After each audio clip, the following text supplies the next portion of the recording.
नमस्कार। बहुत बहुत स्वागत है आपका ज्योतिष मार्ग हरिद्वार में। आज हम बात करेंगे एक बहुत ही उपयोगी टॉपिक जो है कुंडली मिलान के विषय में, या कुंडली मिलान ही कह लीजिए। कुंडली मिलान को लेकर अलग अलग तरह के पैरामीटर्स हैं, अलग अलग तरीके से सब लोग अपनी कुंडली मिलान करते हैं, मेथड बनाए हुए हैं और सभी लोग सही हैं अपनी अपनी जगह पे। आज उसी विषय में हम एक और बात कहेंगे या बताएंगे आपको।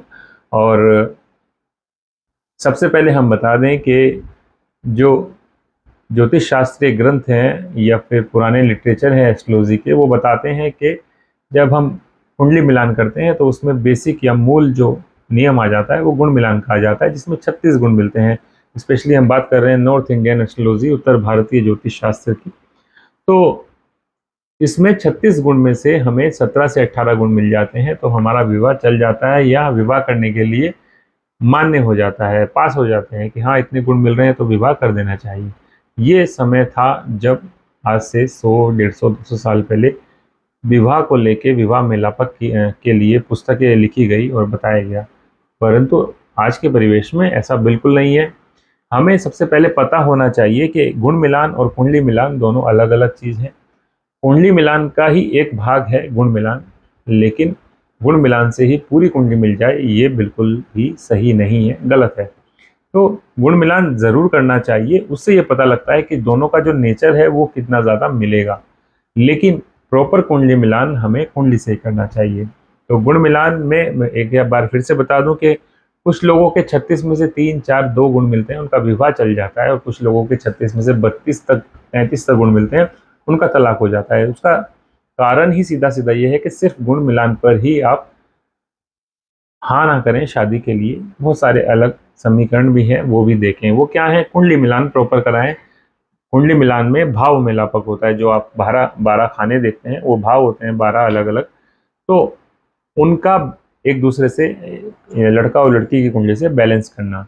दूसरा, ग्रह मेलापक, यानी कि जो 9 ग्रह अलग अलग जगह पे लड़के की कुंडली में है, अलग अलग जगह पे लड़की की कुंडली में है, दोनों को बैलेंस करना।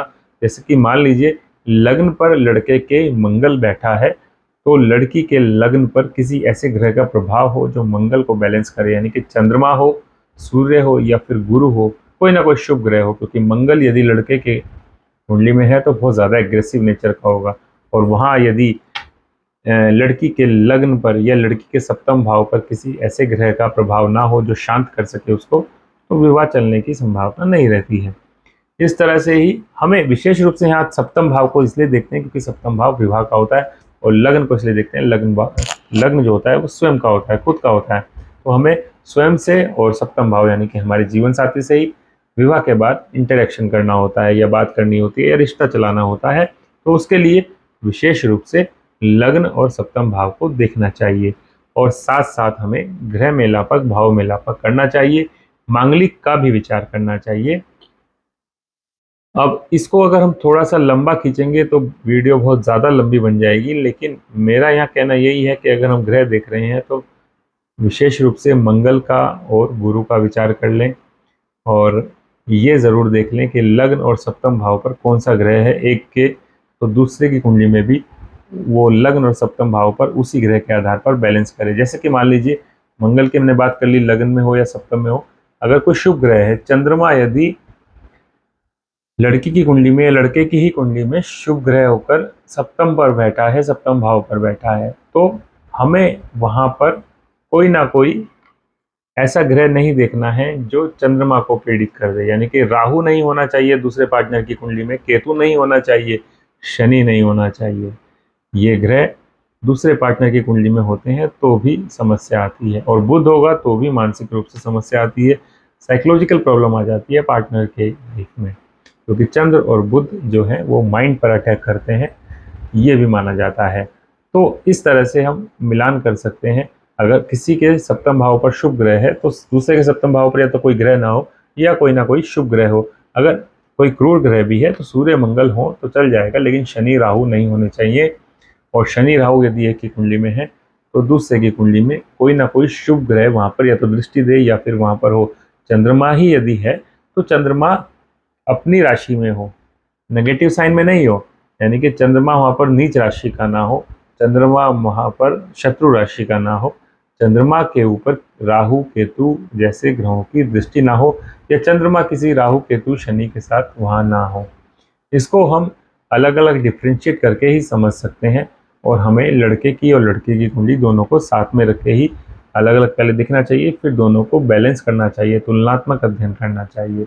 तो मेरा विशेष रूप से यहाँ यही कहना है कि अगर हम कुंडली मिलान कर रहे हैं तो कुंडली मिलान करें, सिर्फ गुण मिलान ना करें। गुण मिलान करें लेकिन कुंडली मिलान के अंतर्गत ही करें, यानी कि गुण भी मिलाएं और कुंडली मिलान भी करें। कई बार ऐसा होता है गुण कम मिल रहे हैं लेकिन प्रॉपर कुंडली मैच हो रही है, ग्रह मेलापक और भाव मेलापक सही है, मांगलिक दोष दोनों का नहीं है या दोनों का है तो वो बैलेंस कर रहा है, तो ये कुंडली मिल जाती है। उस पर फिर हमें गुणों पर ध्यान नहीं देना चाहिए। वो मैं ये बात इसलिए मैं आज बता रहा हूँ क्योंकि कई विवाह ऐसे हैं जो सिर्फ गुणों के आधार पर ही टूट जाते हैं या नहीं चलती है, विवाह नहीं हो पाता है। और कई विवाह ऐसे हैं गुणों के आधार पर ही विवाह कर देते हैं और विवाह विच्छेद हो जाता है। बहुत से ऐसे लोग हैं जो लव मैरिज करना चाहते हैं, नहीं कर पाते, घर वाले सोचते हैं कि इनका गुण नहीं मिल रहे, इनका कुंडली नहीं मिल रही तो विवाह नहीं करेंगे। ऐसा नहीं है। मैं ये मानता हूँ अगर आप किसी एक की बात पर विश्वास कर रहे हैं तो आप थोड़ा सा पढ़ लीजिए। मेरी भी बात पर विश्वास करने से पहले आपको पढ़ना चाहिए। कुंडली मिलान बैलेंस करके ही करें। बस आज के लिए इतना ही था। आगे विशेष किसी और टॉपिक पर हम बात करेंगे।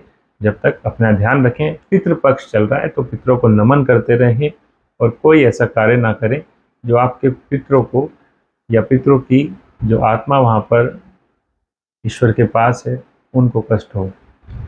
धन्यवाद।